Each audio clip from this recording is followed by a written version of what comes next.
Hey guys, thanks for joining me for this overview of our valuable report, Hotel to Trip Night Summary with Subtotals. So let's go ahead and get started. You've heard the term hotel to trip nights in the past, so what does it mean, right? Well, it measures the percentage of time that a hotel was booked versus eligible nights. Or more simply put, what percentage of the time did travelers book their hotels within the travel program? And secondly, why is it so important to make sure travelers are booking within the travel program? Well, there are several reasons really, but let's take a look at the top two.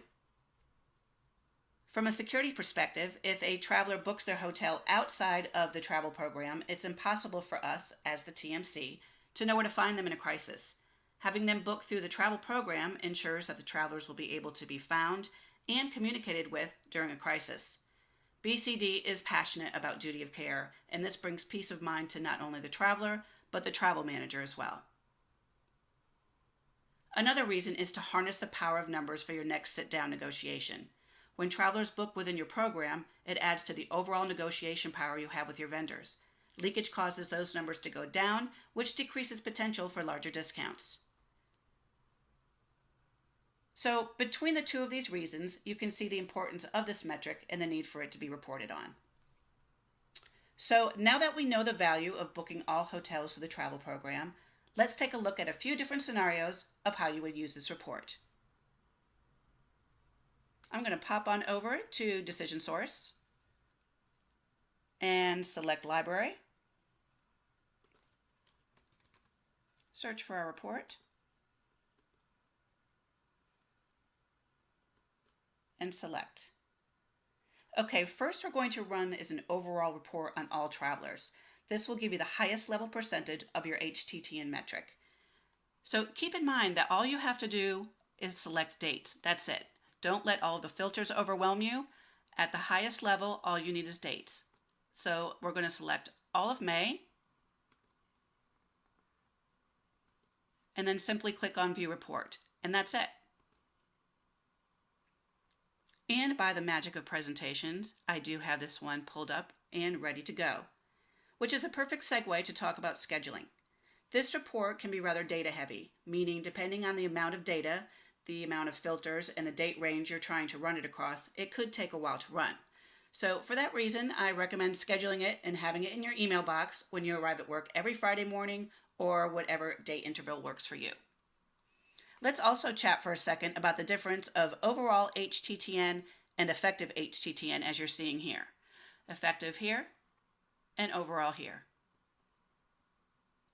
Overall HTTN is the overall performance without accounting for hotel booking potential by travelers.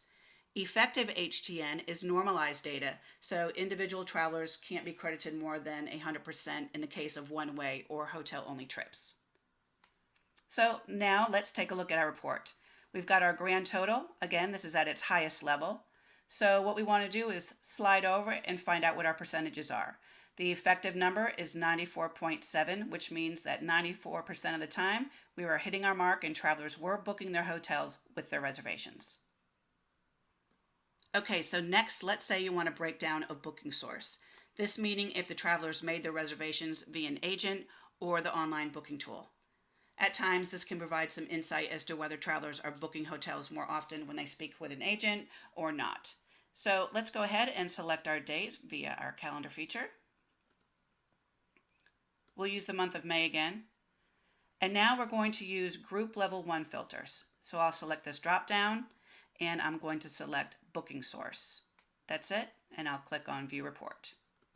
So again, I've got this report running in the background. And let's take a look. So now you can see we've got a breakdown of online versus agency. You can see we've got about a 70 to 30 split between online and agency. Now let's scroll over and take a look at our metrics. In the effective, we've got about a 95% success rate on both agency and online. Lastly, let's run the report for a breakdown by business unit and traveler name, so you can identify where the largest offenders potentially are. But let's say you want to weed out some of the noise of the other columns and simply get the business unit, traveler name, and effective HTTN metrics. This will make for a cleaner and easier to read report. So let's go ahead and select our dates again. We'll use the entire month of May. And now we are going to select our group level 1 filter. We'll scroll down to business unit. Our second one, we'll use traveler name.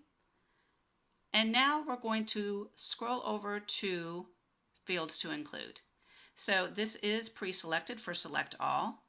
So we'll unselect that and we're going to scroll down to just our effective metrics. Simply close that up and click on View Report. Again, we've got this running behind the scenes. And so you can see this is a much cleaner look. You've got your business unit in the first column, your traveler name in the second column, and then you've got the total trip nights and then your percentages.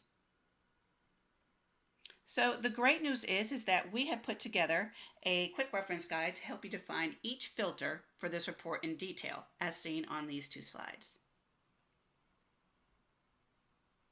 And you can find those and learn all about Decision Source reports on our support site located on our Decision Source homepage, as you see here. Thanks again for taking the time to learn all about our Hotel to Trip Night Summary with Subtotals report, and we'll see you in a future web session.